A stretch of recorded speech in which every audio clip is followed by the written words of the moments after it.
Quien visita Guadalajara no puede dejar de visitar la catedral porque tiene cosas maravillosas. Así que en esta ocasión te invito a que juntamente conmigo visites este maravilloso recinto y vamos a entrar incluso a lugares donde normalmente la gente no puede entrar, la sacristía. Sígueme. Esta catedral se ubica en el centro histórico de Guadalajara y está dedicada desde el 12 de octubre de 1716 a la Asunción de la Virgen María. Fue sede de una diócesis que llegó a abarcar hasta San Francisco, California. Actualmente es sede del Arzobispado de Guadalajara. Se inició por orden del rey Felipe de España en 1568 y se concluyó hacia 1618, pero un terremoto hizo que después de 200 años la cúpula y las torres cuadradas se desplomaran, por lo que se tuvieron que rehacer en 1854. El edificio muestra elementos barrocos y neoclásicos. Sus torres son neogóticas con azulejos amarillos de Sayula.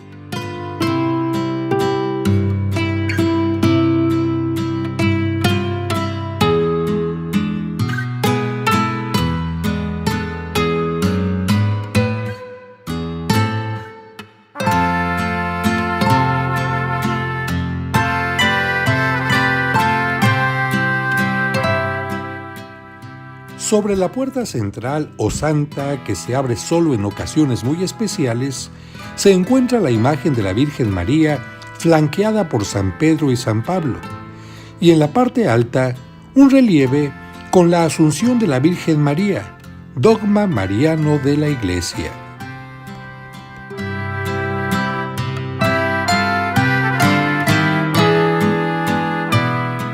Rematan la fachada el reloj y una cruz. Si entramos por la puerta de la derecha, encontramos este orden en las capillas. La primera está dedicada a la Virgen de la Soledad y fue bautisterio hasta el año de 1722. La imagen sostiene una corona de espinas en las manos. Abajo, sobre una vitrina, una imagen del llamado Santo Entierro o Cristo Muerto.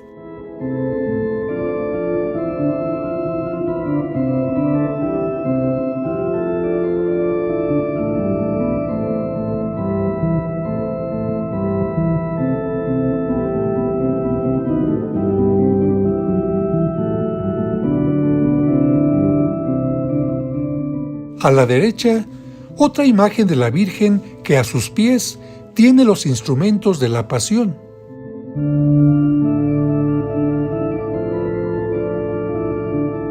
En lo alto, un crucifijo, y en la parte opuesta, un Cristo Nazareno atado y con corona de espinas.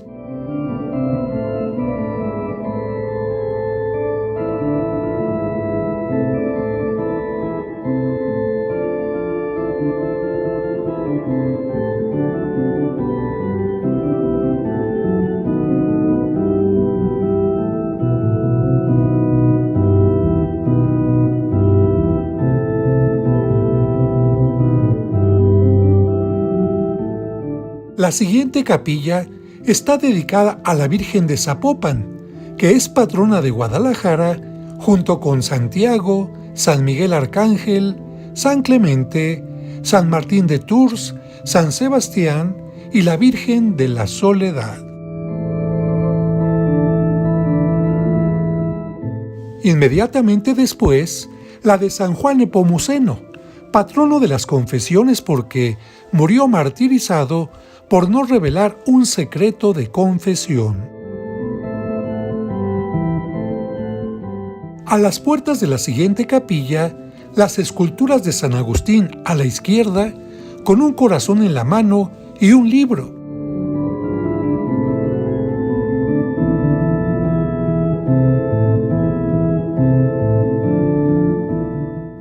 Y a la derecha, la de San Jerónimo, con un león y un libro. Ambos son doctores de la Iglesia.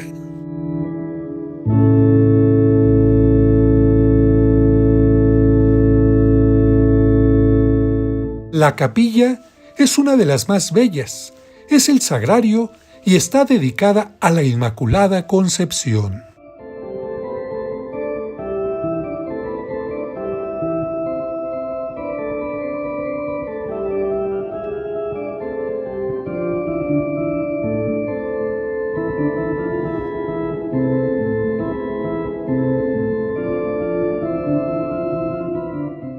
La primera tumba del lado izquierdo es del arzobispo Orozco y Jiménez. La del fondo corresponde a don Pedro Espinosa y Dávalos, primer arzobispo. En el lado opuesto, la tumba de don Pedro Loza.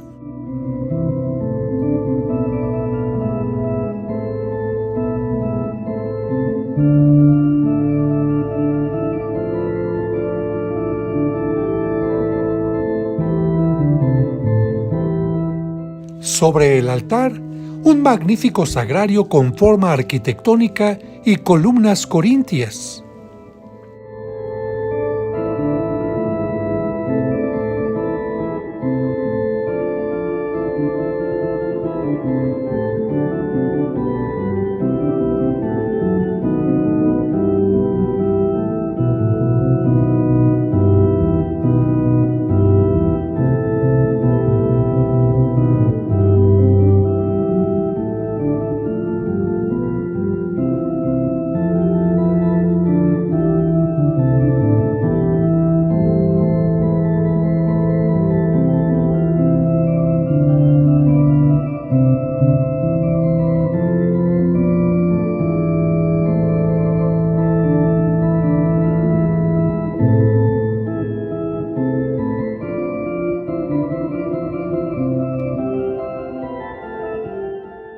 En el centro, la imagen de la Inmaculada Concepción con una corona y un nimbo con estrellas.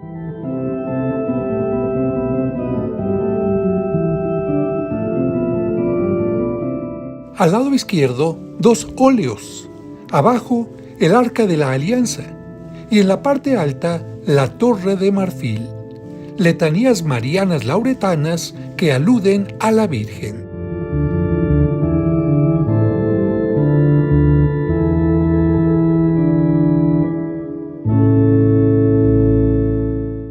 Y a la derecha, las letanías, Casa de Oro en la parte baja y Puerta del Cielo en la parte alta.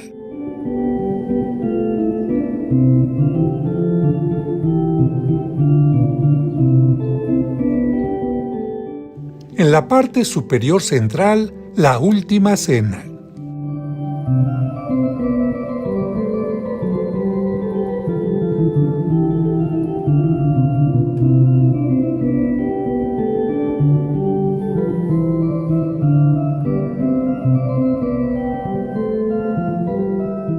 Algunos detalles de las tumbas de los tres arzobispos.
La siguiente capilla está dedicada al Sagrado Corazón de Jesús.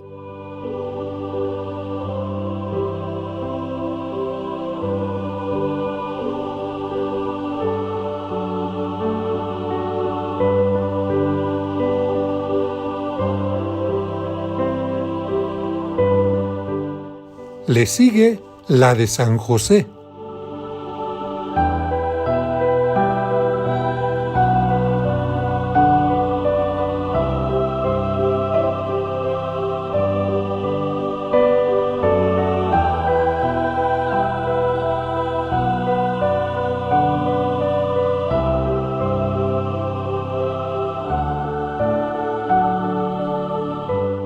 A la izquierda, San Nicolás de Bari, conocido popularmente como Santo Claus.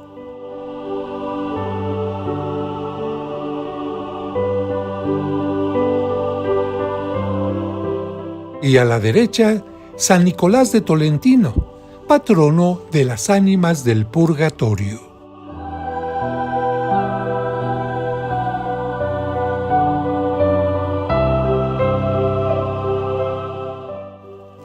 Ahora regresaremos hacia la entrada y después de una vista del centro, iremos a la primera capilla del lado izquierdo.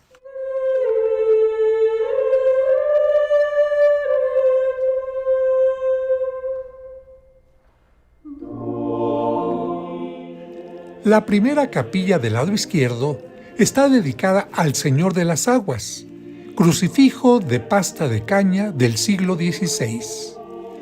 En el nicho al que nos acercamos ahora se encuentran dos relicarios. En la parte baja, el de María Guadalupe García Zavala, mejor conocida como Madre Lupita.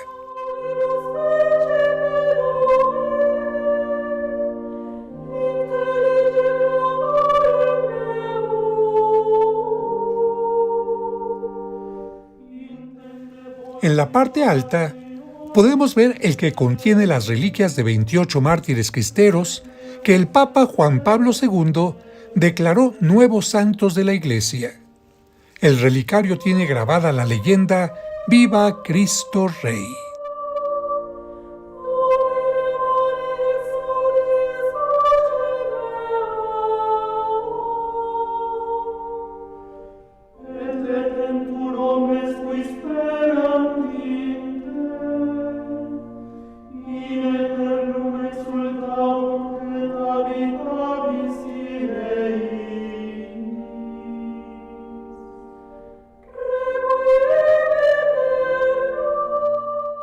En la puerta lateral de esta área, las esculturas de San Gregorio Magno y de San Ambrosio. Ambos tienen un libro en la mano, elemento iconográfico que caracteriza a los doctores de la Iglesia, llamados así porque son considerados grandes maestros de la fe y la teología, gracias especialmente a sus escritos.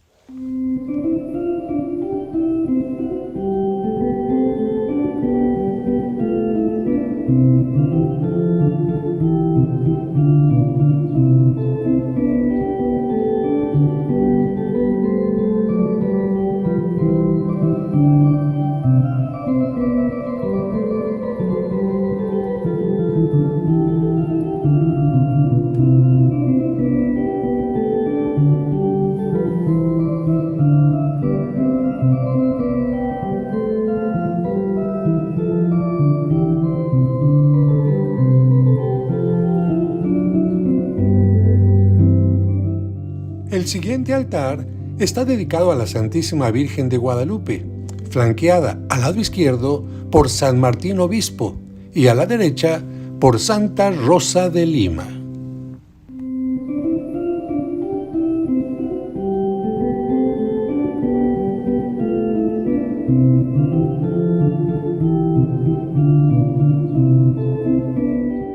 Después del confesonario, podemos observar el nacimiento, tradición que en México es muy fuerte y se coloca todos los años en este lugar.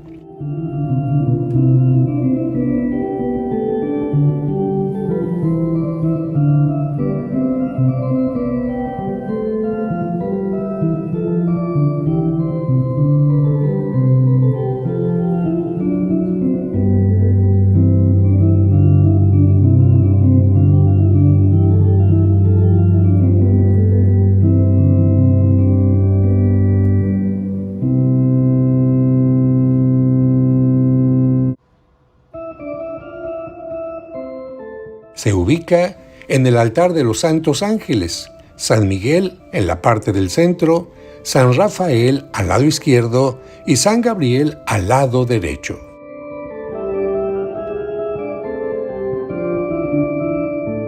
Finalmente, en este último altar, flanqueando a la imagen central, a la izquierda San Joaquín y al lado derecho Santa Ana, padres de la Virgen María y abuelos del Niño Jesús.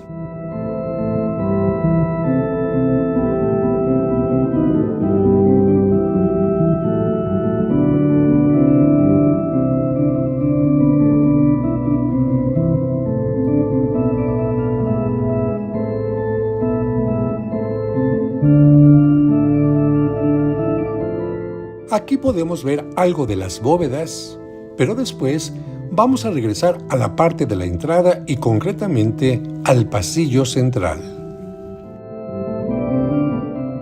Así se ve la iglesia desde este lugar y gracias a esta toma podemos tener una visión general de la catedral.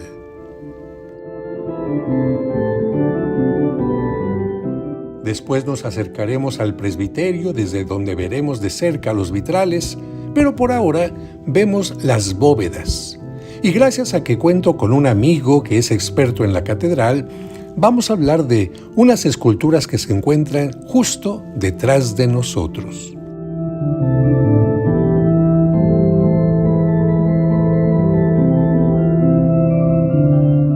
Aquí vemos la imagen de la Caridad, que siempre se representa como una madre que cuida a sus hijos, símbolo del amor máximo. Y a un lado se encuentra la escultura de la Esperanza, pero vamos a pedirle a Ricardo Cruzley que nos explique de qué se trata.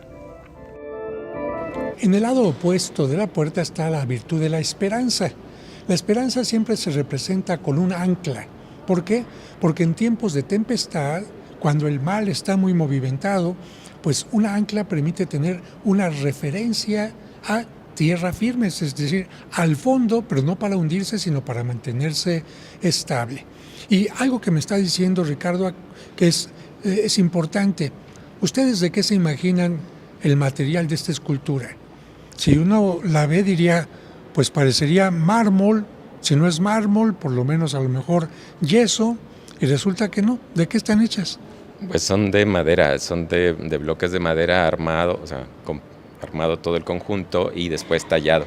Y en efecto, sí, desde un principio estas esculturas fueron para tener esta apariencia de mármol, porque fue parte de la renovación que se hizo al interior de la catedral, donde el estilo neoclásico estaba empezando a consolidarse como el estilo en boga. Entonces sí se intentó que esto tuviera ese aspecto de mármol. Hay que recordar, para quienes no saben mucho de esto, que el periodo neoclásico se llama así porque intentaron los artistas, ingenieros, pintores, escultores, etcétera, regresar a las fuentes de Grecia y de Roma. Por lo tanto, hacer esculturas que parecieran antiguas, romanas, griegas, o bien el neoclásico también regresó al gótico, por lo tanto neogótico, a lo colonial, por lo tanto neocolonial, y también, curiosamente, a Egipto. Y esta catedral, como vamos a ver en algún momento, todo el interior e incluso el exterior es de estilo neoclásico. Aquí podemos ver otros detalles de esta escultura de la Esperanza.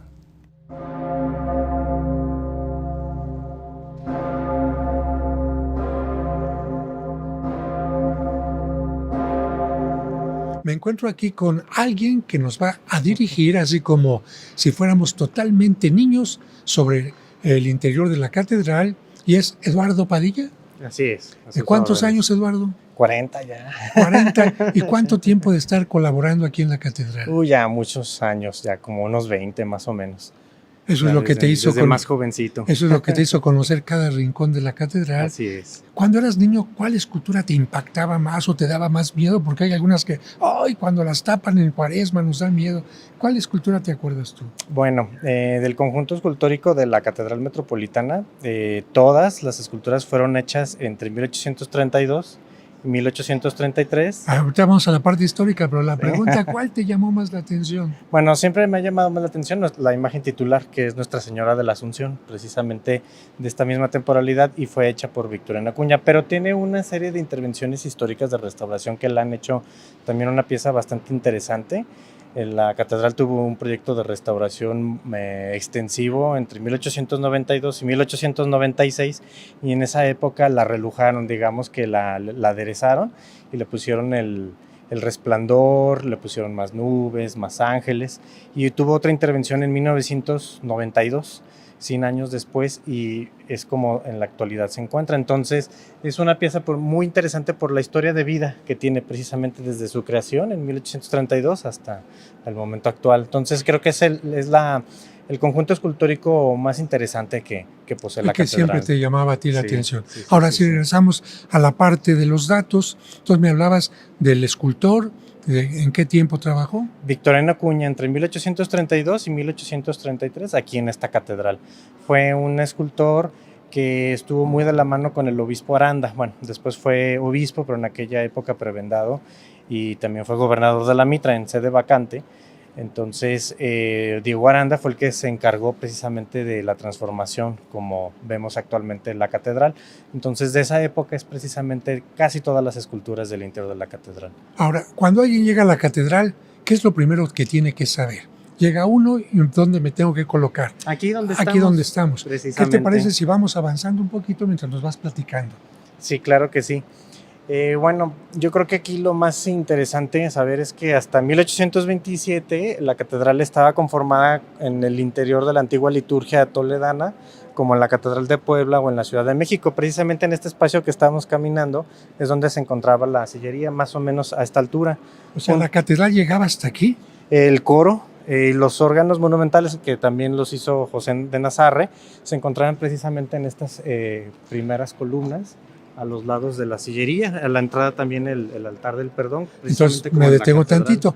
Fíjense que en las catedrales españolas había una división. No entraba la gente directamente, así como estamos entrando nosotros, hasta el altar mayor, sino que entraban, había un altar que se llamaba el altar del perdón, que rompía directamente la entrada por el pasillo central. Detrás de ese altar había un coro donde se reúnen los canónigos, el organista, para el rezo del oficio de lecturas, y después ya de ahí se caminaba hacia el altar mayor. Así que en un tiempo hasta aquí estaba el coro y se continuaba después. ¿Qué pasó con ese coro? Bueno, con todas estas nuevas reformas, tanto litúrgicas como la independencia, como todos estos factores, el Cabildo de aquí de Guadalajara decidió ser un poco pioneros en este tipo de reformas, y él encomendó precisamente a Eduardo Tres Guerras que hiciera un proyecto que ideara una manera de aumentar la capacidad de aforo de la iglesia y que trasladara precisamente los sitiales del coro al fondo del ábside, precisamente como corona alrededor del altar mayor, y con eso conllevó precisamente al desmantelamiento, ¿no?, de todo el ajuar barroco de la catedral. Y es un proyecto bastante interesante, puesto que Tres Guerras tuvo como que la idea de unificar en estilo, en formas, en colores, y hacer todo un espacio muy unitario precisamente para la participación de la feligresía, y entregó el proyecto en 1822. Él al poco tiempo murió, no aceptó el trabajo porque estaba haciendo el Teatro del Arcón de San Luis Potosí, y esas ideas después las llevó a cabo otro arquitecto, José Gutiérrez. Pero eso fue lo que pasó: desmantelaron todo el interior barroco para hacer este ajuar neoclásico más unitario. Entonces nos queda claro, Guadalajara también tuvo su catedral barroca. ¿Pero qué llega con el neoclásico? Ay, quiero ser moderno, quiero ir adelante de la moda y todo.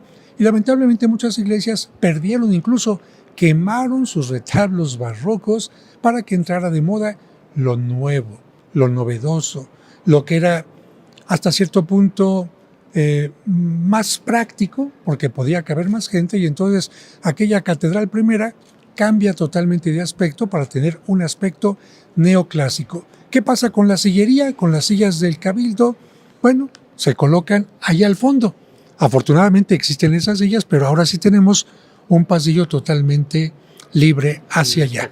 Vamos caminando hacia allá un poquito más mientras nos vas platicando un poquito más. Bueno, posteriormente a que rechaza 3 guerras el proyecto, va a ser otro arquitecto, José Gutiérrez, el que va a llevar a cabo esta transformación arquitectónica, el que la lleva a la práctica. Y inclusive el altar mayor después va a ser relujado también en estilo neoclásico. Todavía en esta época se conservaba, digamos, la antigua estructura colonial barroca, la cual va a ser transformada también en plata, pero en estilo neoclásico, y se encontraba precisamente en esta misma área. Se va a desmantelar ese retablo precisamente por los sitios que tuvo la ciudad de Guadalajara en la Guerra de Reforma, puesto que aquí fue uno de los bastiones principales de la lucha, y va a ser saqueado precisamente todo este ajuar de plata que se conservaba hasta ese año. Inclusive en esa misma época se van a desmantelar los candiles, el juego de luces que había, que también era de plata, precisamente para patrocinar la guerra. Entraron los soldados, fue todo un saqueo, se desmantelaron todo lo de plata y se lo llevaron a la casa de moneda para acuñarlo, para fundirlo y convertirlo en monedas. Y convertirlo en monedas. Pues aquí Guadalajara era conservadora, la plaza, digamos, entonces fue sitiada por los liberales. Bueno, también la Catedral de México tenía cosas magníficas en plata que derritieron literalmente para convertir en monedas, por lo que el acervo de alguna etapa desapareció. Como la catedral está dedicada a la Asunción de la Virgen María, el vitral de abajo muestra la escena en la que los apóstoles han regresado a la tumba, pero no encontraron el cuerpo de la Virgen, porque como se ve en el vitral superior, ella ha sido subida a los cielos. Y en las pechinas de la cúpula podemos ver a los 4 evangelistas. San Juan al fondo, del otro lado está San Mateo, los que no vemos serían San Juan, que tendría que tener un águila, y San Lucas, que tendría que tener el toro. ¿Tú crees que nos den permiso de subir en este momento o no para ver los sitiales? Yo creo que sí. ¿Entramos por la parte lateral para no llamar la atención? Yo creo que sí. Vamos a un breve corte para entrar por la parte lateral. Bueno, estamos a un costado de la entrada al presbiterio, no por el frente para entrar, pero por aquí hay una pieza que me dicen que es muy importante. ¿Por qué no me platicas un poquito? ¿Te acercas, por favor, para el micrófono? Sí, esta es una fundición local, pareciera, por mucho tiempo se consideraba una obra europea, pero es de tanta calidad que se confundía precisamente francesa o italiana, pero en realidad fue hecha aquí en Jalisco, en Ferrería de Tula. Es una pieza de muy buen diseño y de mucha calidad y de muchas piezas, como la pueden ver. Originalmente aquí había una de madera más sencilla, y ya fue en el siglo XIX cuando se adquiere esta pieza y se instala aquí en el presbiterio de la catedral. También por la influencia francesa, ¿verdad? Sí. A ver cómo se abre, vamos a entrar mientras Víctor se mueve hacia el frente para que la gente vea cómo es bastante pesada además, ¿no? Sí, con sus tapas de mármol. Con sus tapas de mármol. Y detrás de nosotros hay un ambón maravilloso, ¿no? Un púlpito, como le llamaba la gente, en mármol con incrustaciones en metal. ¿Sabes de quién lo realizó? Fue hecho todo este juego de piezas de alabastro que tenemos aquí en el presbiterio, que vendría siendo el púlpito principal y los 2 ambones, junto con los retablos laterales. Fueron piezas hechas aquí mismo en esta catedral en 1822, y todo es mano de obra y material de la región. Tal vez sean de las piezas neoclásicas y de principios del siglo XIX, tal vez las más importantes que tengamos aquí conservadas en México, sobre todo hasta por las piezas de bronce dorado que también fueron hechas aquí mismo en esta catedral. Es un proyecto bastante interesante en este tipo de cuestiones, puesto que el futuro obispo Aranda procuró que para, entre otras cosas, economizar costos, sí, pero traer a los principales artistas, pero que las cosas se hicieran aquí mismo adentro de la catedral. Todo el taller de alabastro, el taller de carpintería, el taller de fundiro, todo se hizo precisamente en los anexos de la Manzana y aquí mismo adentro de la catedral. Fíjense que para los que preguntan, en las catedrales normalmente tiene que haber 2 ambones. El del lado derecho está dedicado al Evangelio. Más adelante Víctor se los va a mostrar. El que está detrás de mí es el que se utiliza para las epístolas, para las lecturas, como la gente le llama, primera y segunda lectura popularmente. Y hay otro que se encuentra ya cerca de la gente, que es el que se conoce como púlpito. Porque si toman en cuenta que no había micrófonos, el sacerdote se tenía que acercar para predicar a la gente cerca de ella. y en un lugar más alto para que la acústica permitiera que su voz llegara más fácilmente. Así que aquí hacemos un breve corte para que vean las imágenes de los dos púlpitos, perdón, de los dos zambones y del púlpito.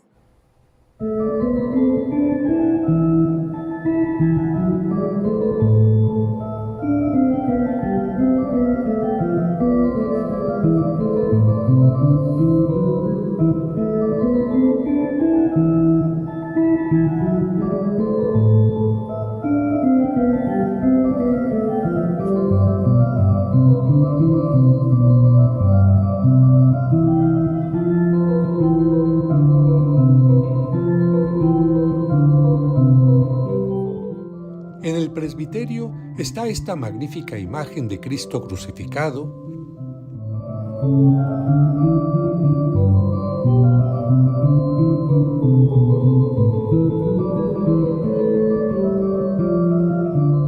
El altar tiene diseños de Fray Gabriel Chávez de la Mora. Al frente, la Última Cena con Cristo y los 12 apóstoles.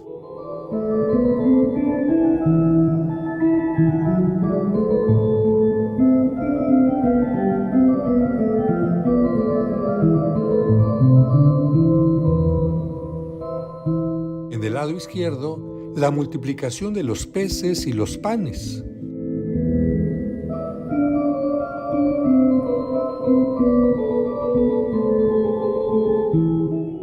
En la parte de atrás, la Santísima Trinidad.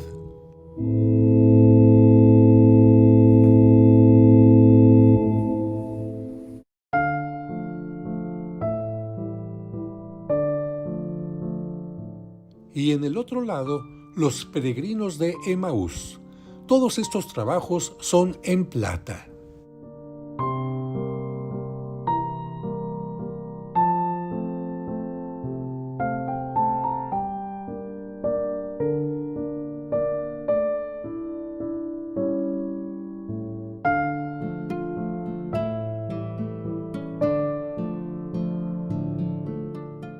Aquí vemos un acercamiento al vitral.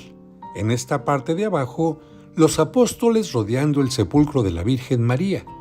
Y en la parte de arriba, ella llevada al cielo por los ángeles.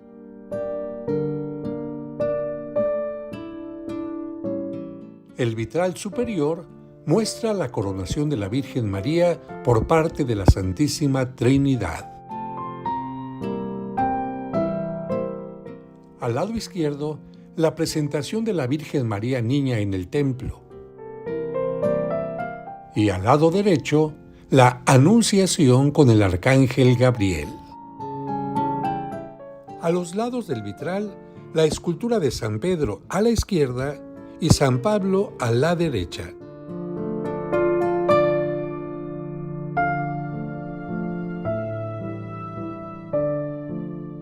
Al lado izquierdo, una pintura de San Juan Nepomuceno, y en la parte superior, la adoración de los 3 magos al niño en Belén.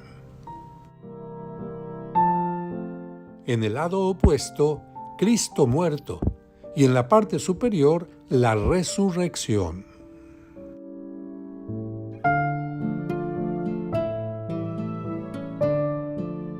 Los sitiales son de madera.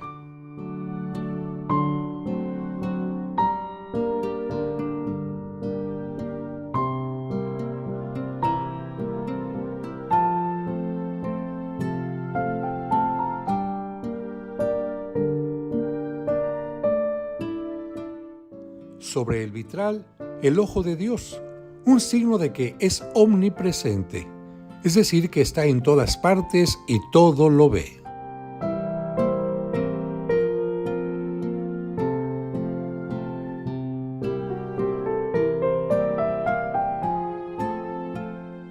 En las pechinas, los 4 evangelistas, San Juan con el águila, San Mateo con el ángel, San Marcos con el león,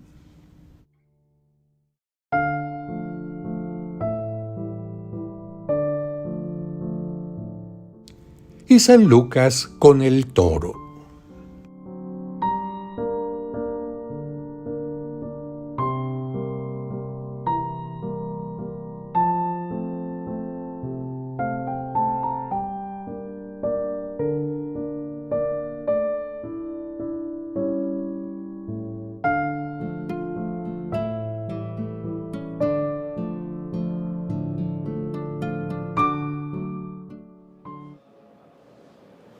Detrás de nosotros hay algo muy especial que normalmente la gente no puede visitar. ¿De qué se trata? Es el ingreso a la antesacristía y a la sacristía de la catedral. Antesacristía y sacristía, donde dicen que hay una obra monumental. Vamos a ver de qué se trata. Síganos, por favor. Adelante. Aquí normalmente no entra la gente, solamente las personas que... Te sigo. Este es un cuarto pequeñito que se le llama presacristía, pero las piezas grandes están en este lugar. ¡Wow! Pues vamos a detenernos aquí un momento a la mitad de este espacio tan maravilloso para que nos digas en primer lugar esa obra, qué representa, quién la hizo, de qué época. Es de principios del siglo XVIII, es del mismísimo Cristóbal de Villalpando, conserva su marco original barroco de la época y se titula La iglesia militante y la iglesia triunfante, y tenemos de manera muy general y esquemática abajo las virtudes con los arcángeles y en la parte superior, adentro de un dosel, la figura de la iglesia y más arriba la sabiduría. Y bueno, en la parte superior también a los lados de la figura de la iglesia está San Miguel Arcángel y San Pedro del lado derecho. Y también a los lados de la figura de la sabiduría, bueno, es dentro de este coro de ángeles, el rompimiento de gloria en la Jerusalén celestial en el fondo. Fíjense qué interesante que la mujer ha servido para representar a la Madre Tierra, ha servido para representar a las virtudes y ha sido representada también como la iglesia. Y en este caso, una mujer con la tiara papal, con la custodia en la mano, con una maqueta de una iglesia, pues representa precisamente a la iglesia militante, y en la parte ya superior, triunfando, llevada así como la Virgen María a los cielos, una digamos, iglesia triunfante, ¿no? Así ¿Cuántos metros serán? Porque me imagino unos 8 o 9 metros. Más o menos eso es lo que mide. También mide lo que es el ancho de la misma sacristía, que serán alrededor de unos 2, 3, 4, también unos 7 metros aproximadamente.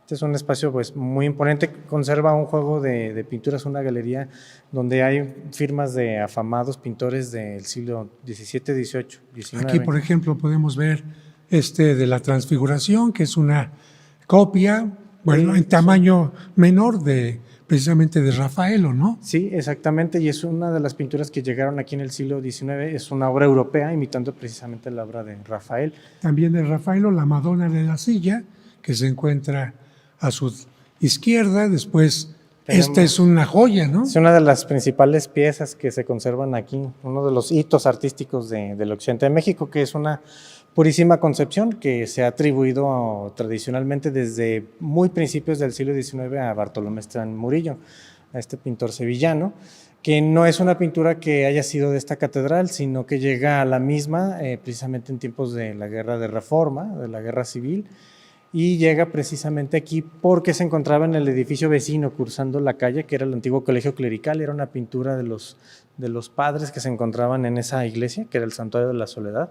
Y cuando se sale todo en este tiempo tan conflictivo, se aloja esta pintura aquí en la catedral y eventualmente ya se queda como parte de la misma. Algunos discuten si es la Inmaculada Concepción o la Asunción, y los que dicen que se trata de la Asunción hacen referencia a que uno de los ángeles tiene la palma del martirio.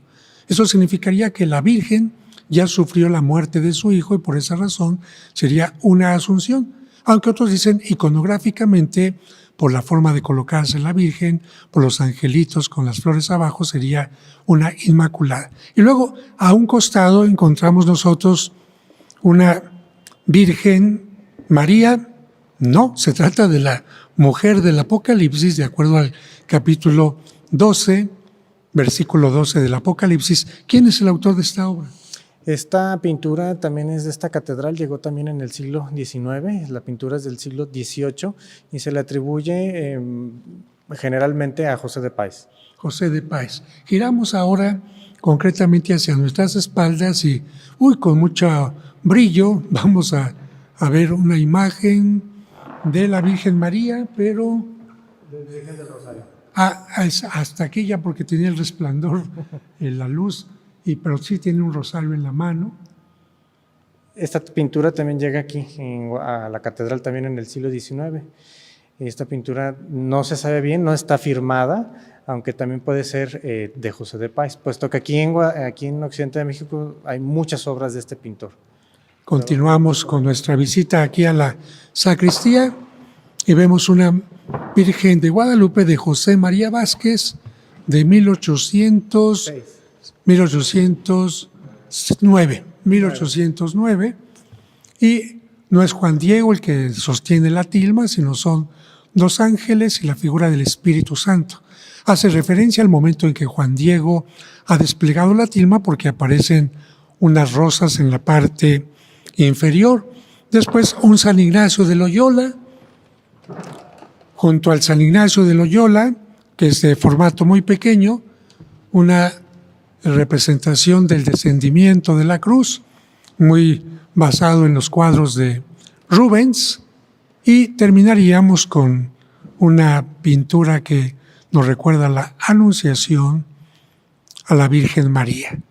Sin embargo, hacemos un breve corte para ver lo que se encuentra encima de la puerta.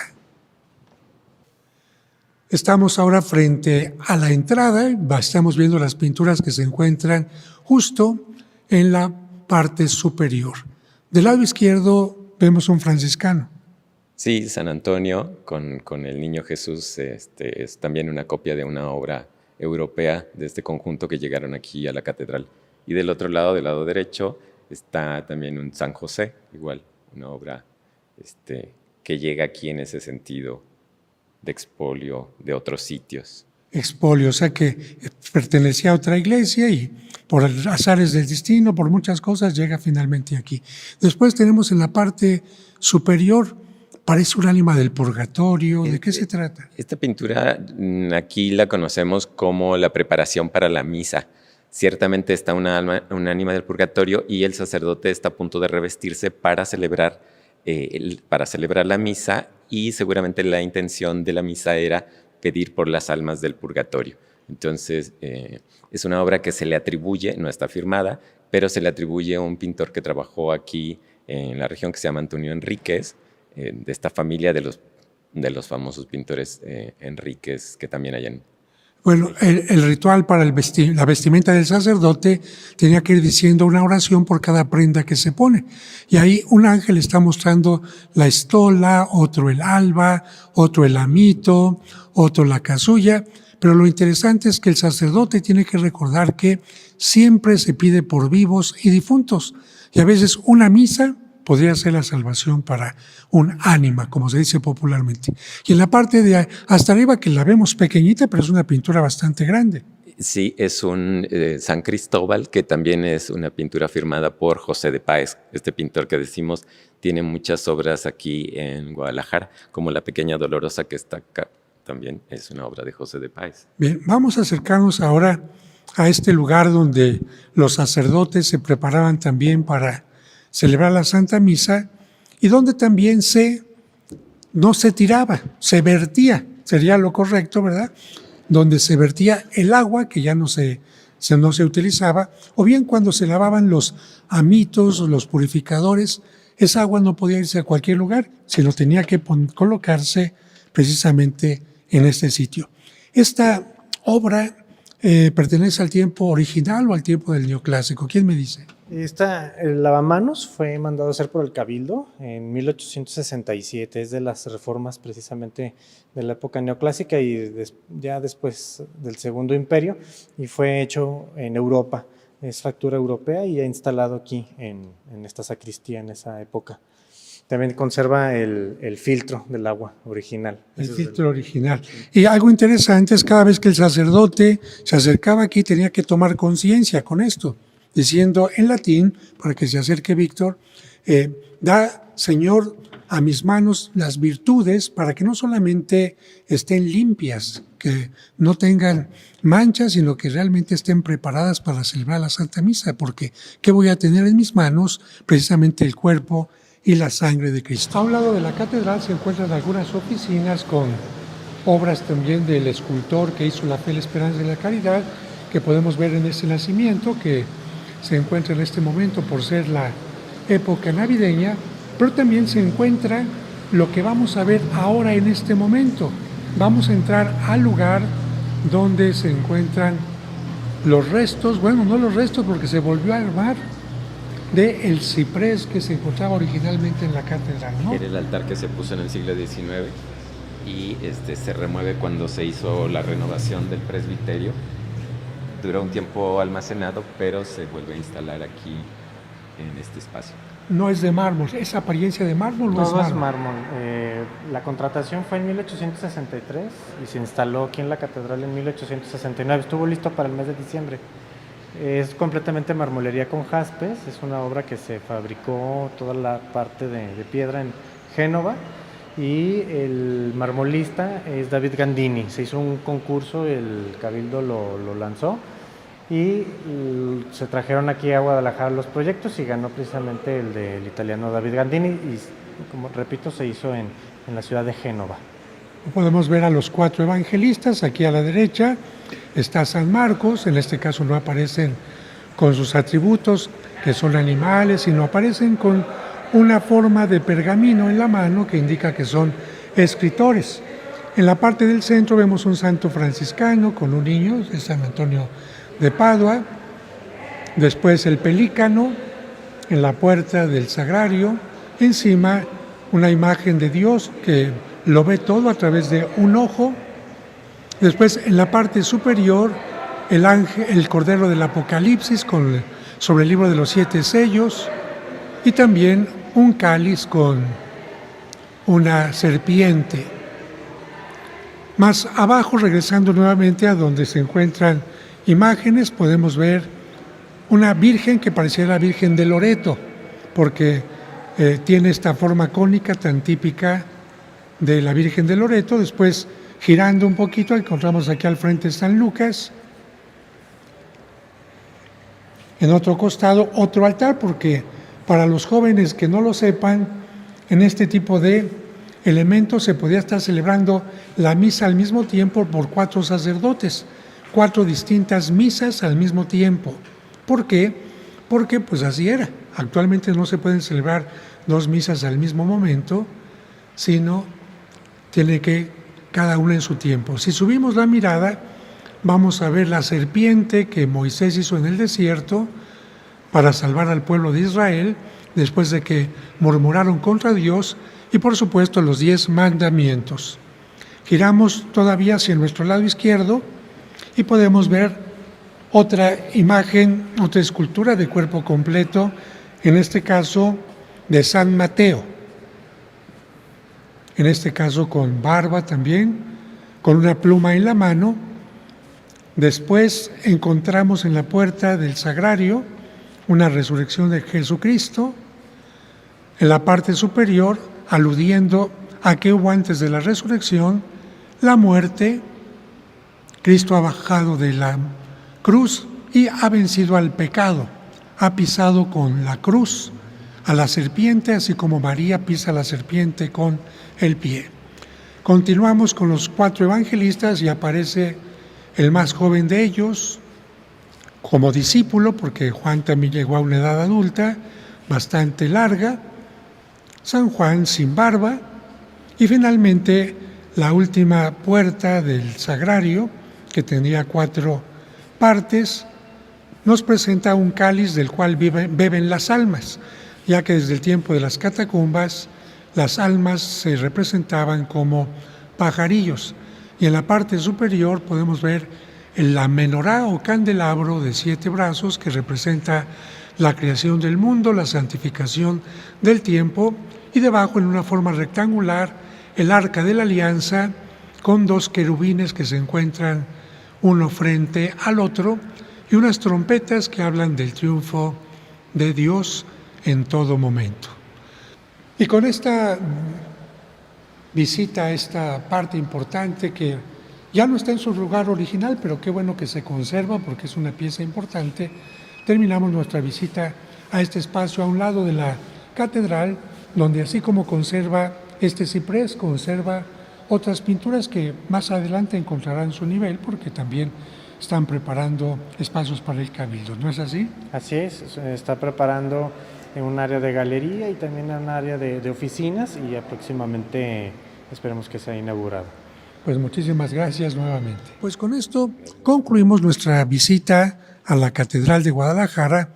Les agradezco a ustedes, expertos. Con ustedes podríamos pasar aquí 6 horas y hacer un video de 12 o de más, pero por el conocimiento que tienen, pero lamentablemente tenemos poco tiempo en esta ocasión. Muchísimas gracias. ¿Algún mensaje a la gente que nos sigue?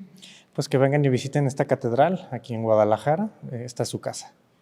Sí, pues gracias que apoya para la difusión de los tesoros que tenemos aquí en muchos sentidos y que los esperamos cuando gusten.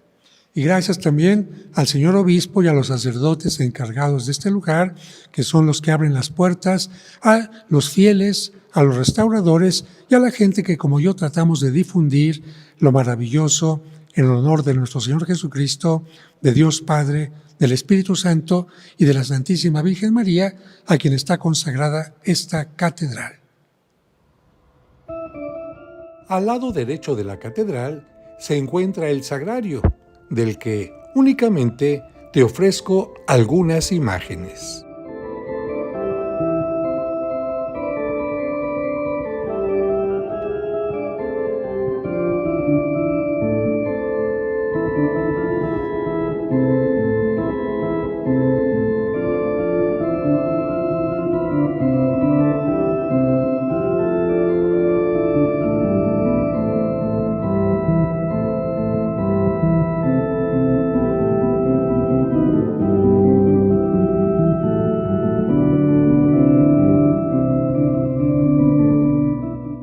En el tambor de la cúpula se pueden observar vitrales con los 12 apóstoles.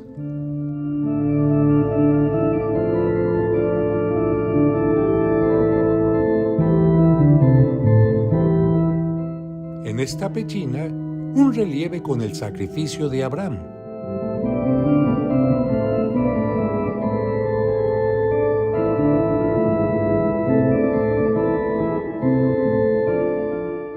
El sacerdote Melquisedec de Jerusalén ofreciendo pan y vino.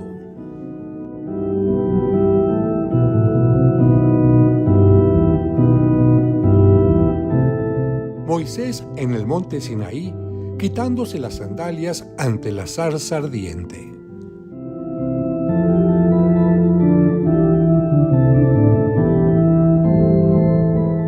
Moisés en el desierto, golpeando la roca para que surja agua.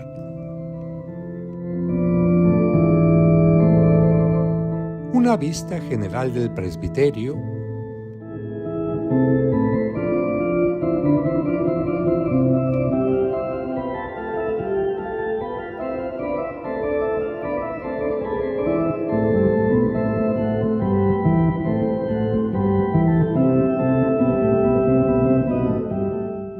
Grupo escultórico con la coronación de la Virgen María en los cielos.